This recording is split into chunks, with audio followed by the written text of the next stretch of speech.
ஜீவவசனம் கூறுவோம், சகோதரரே சேர்ந்தே எக்காலம் ஊதுவோம்.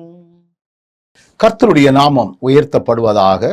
கிறிஸ்துவுக்குள் அன்பானவர்களே, இந்த நாளிலும் ஜீவ வார்த்தை ஒன்றை நாம் கேட்போம். ஓசியாவின் புஸ்தகம் 6வது அதிகாரம் 6வது வசனம் இப்படி சொல்லுகிறது: பலியை அல்ல, இரக்கத்தையும் தகன பலிகளை பார்க்கிலும் தேவனை அறிகிற அறிவையும் விரும்புகிறேன். ஓசியா மிக அழகாக எழுதுகிறார், தேவனை அறிகிற அறிவை நான் விரும்புகிறேன். எதை விட? பலியை அல்ல. வசனம் சொல்லுகிறது இரக்கத்தையும் தகன பலிகளை பார்க்கிலும். இன்னைக்கு பலி செலுத்துதல் அப்படி என்று ஒன்று வைத்துக் கொள்வோம். தோத்திர பலிகளை செலுத்துகிறோம், ஆராதனை என்கிற ஒரு பலியை செலுத்துகிறோம், காணிக்கை என்கிற ஒரு பலியை செலுத்துகிறோம். இப்படி ஒரு ட்ரெடிஷனலாக, ஒரு ஃபார்மாலிட்டிக்காக எனக்கு தெரிந்த அநேகர் ஒருவேளை வாய்ப்புகளை உருவாக்கி கொண்டு கூடி ஜெபிப்பார்கள்.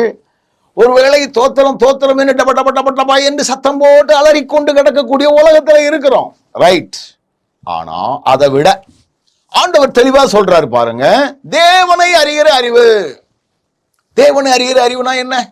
நம்முடைய ஆண்டவர் எப்படிப்பட்டவர், யாரை அவர் நேசிக்கிறார், அவரிடத்துல என்ன விரும்புகிறார், அவருடைய விருப்பு வெறுப்புகள் என்ன, அவர் நம்ம இடத்துல என்ன எதிர்பார்க்கிறார், அவர் எந்த நோக்கத்துல செயல்பட்டார், அவர் நம்மில் வைத்திருக்கிற திட்டங்கள் என்ன, இப்படி அவரை அறிகிற அறிவை அறிந்து கொள்வதற்கு நம்ம முற்படணுமா?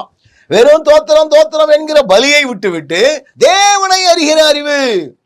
ஒரு ஊழியரோடு பேசிக் கொண்டிருந்தேன். அவர் சொன்னார், ஐயா, ஆரம்ப காலத்துல எனக்கு பெந்தைகோஸ்தே ஊழியர்கள் எனக்கு பழக்கம் இருந்தார்கள். மணிக்கணக்கான நான் தோத்திரம் தோத்திரம் போட்டுட்டே கிடந்தேன். அவங்க சொன்னதெல்லாம் சரின்னு நினைச்சுக்கிட்டு வெறும் தோத்திரம் மணிக்கணக்காக ஜெபத்துல மூழ்கி இருந்தேன். ஆனா ஒரு நாளிலே நான் வேத வசனங்களை வாசிக்க ஆரம்பித்தேன்.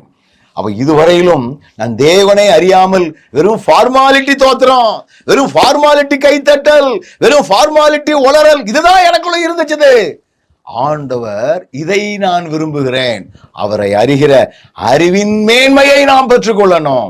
அப்ப ஆண்டவரை அறிகிற அறிவை நாம் பெற்றுக்கொண்டால் அவர் நம்மை கொண்டு என்ன செய்வாரோ, அவர் நம்மில் என்ன விரும்புகிறாரோ அதையே செய்வதற்குரிய பலனையும் கிருபைகளையும் தந்து ஆண்டவர் நம்மை வழி நடத்துவார். நல்ல ஆண்டவரே, உம்முடைய அறிவை நாங்கள் அந்த அறிவையும் விரும்புகிறவர்களாக எங்களை மாற்றும். இயேசுவின் நாமத்தில் பிதாவே.